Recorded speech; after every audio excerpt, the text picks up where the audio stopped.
Hey, welcome to Saneauto. Let's go up to the barn garage and see what Victor's into today. What we have here is a 2008 Mustang 4-liter, desperately in need of an oil change and many other things. It will be in the Mustang repair playlist.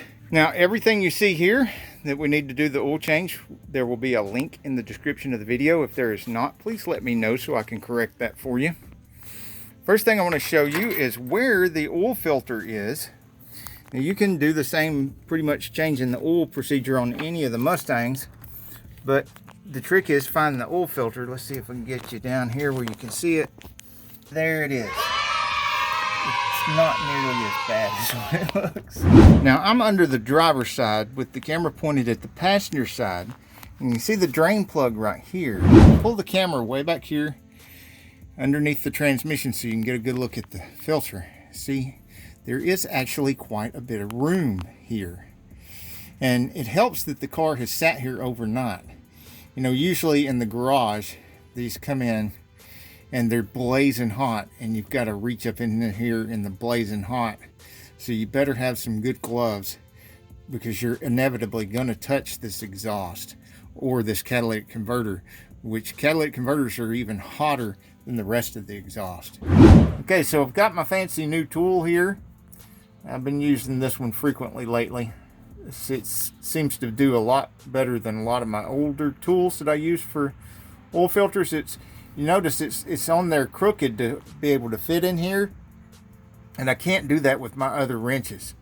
I can't get them in there crooked in these tight places. And there, oh man, look at that. Break loose very easily. So I used to take, before they made these, I used to take a piece of old serpentine belt, and I would wrap it around there and get a big pair of channel lock pliers. But since they got these things and they're really cheap, I don't have to do that anymore. It's got little teeth right there, and it's very adjustable, and it looks just like the old serpentine belts I used to use. Alright, so let's see if we can't. I got this drain pan over here, but I keep hitting it with my elbow, and see if I can't. This is going to get all over the frame and go everywhere too. Oh, got it. It did not go everywhere. Awesome. Just turn it upside down in the drain pan. Hopefully I got the right wrench for here. I won't have to go back up there. It's not that one.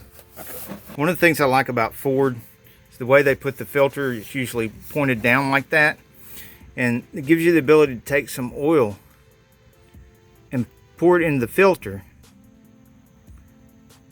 and pre-fill that filter at least most of the way, not necessarily all the way.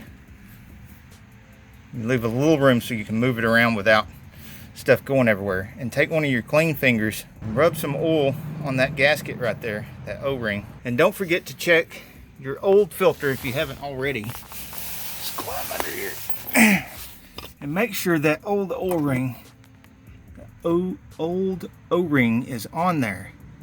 That is nasty, but it's on there. And then, just to be absolutely perfectly sure, because it is a huge, huge deal, make sure you put some eyeballs on there and make sure there is no O-ring stuck to the housing. Just touch it with your finger to be sure there is no O-ring on there. If you end up with two O-rings, then it's going to wait until you've got oil pressure. Like when you're going down the freeway or something, you've got tacked up real good and you've got lots of oil pressure.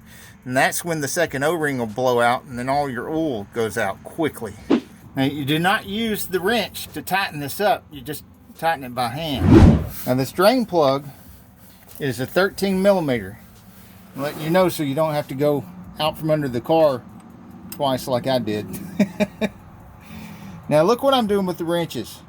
You see how I hooked that extra wrench on there? That's a little tip to give you some extra oomph.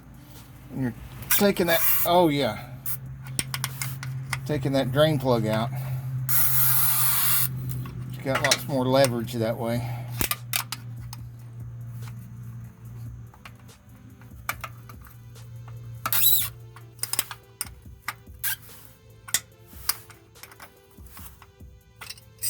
Alright, I don't need the second one anymore.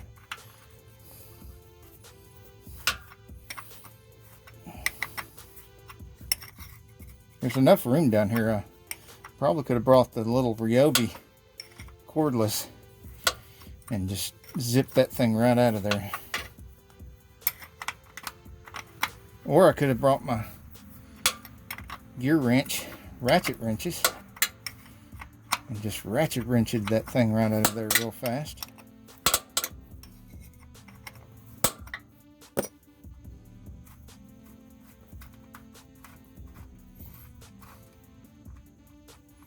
Okay, here's the part where it goes all over your hand, forearm, and down into your armpit. Go quick. Oh, there we go. Look at that. Just barely got some on the tips of my fingers. It is not running down my arm or nothing. Woo! And it didn't hit the frame and go everywhere either. Look at that. Just a nice clean pour right into the drain pan. Woo! We're batting 1,000 now. Yeah. Yeah, this is going to be easy. Easy peasy, lemon squeezy. As soon as you get the drain plug back in, it's a good idea to look for engine leaks, which is just as dry as a bone. And look for transmission leaks while you're under here, which is also dry as a bone. So this is pretty awesome. Look, and even the frame of the car, everything's all nice and dry, like nothing's been leaking at all. No power steering leaks, no nothing. That's my greasy fingerprints right there. So, and grab that and see if there's any slack. Grab your rack companion, look for any slack. Touch a few things, look to see if there's anything's gonna rattle. And you can grab your wheel and try to pull it back and forth to see if there's any slack in the outer tie rods or even the inner tie rods. It's nothing. Okay, there's no check. You can't really check the ball joints because you need to jack it up the lower control arm and get the weight off of the ball joint to check it.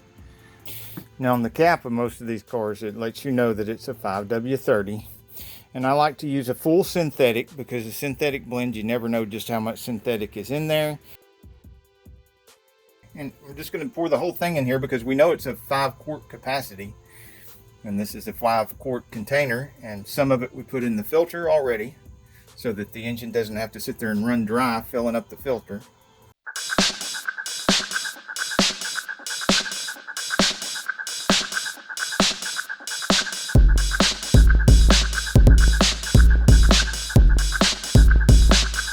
Now this is one of our first jobs on this 2008 Mustang, and she doesn't have a name yet. As a matter of fact, we still haven't named the last 2 Corvettes that we've got in here, which we're not finished with. So if y'all want to name these cars in the comments, I appreciate it. Just, it seems like a fun thing to do to let y'all, as the viewers, while you're watching us fix these cars up, give them names.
like this video, we got a whole lot more. We got tool reviews, we've got repair videos, we've got show car videos, hot rods, mod rods, you name it. If it's got wheels on it and an engine, it's probably on this channel. So subscribe, like, and binge watch Saneauto. Binge watch Saneauto.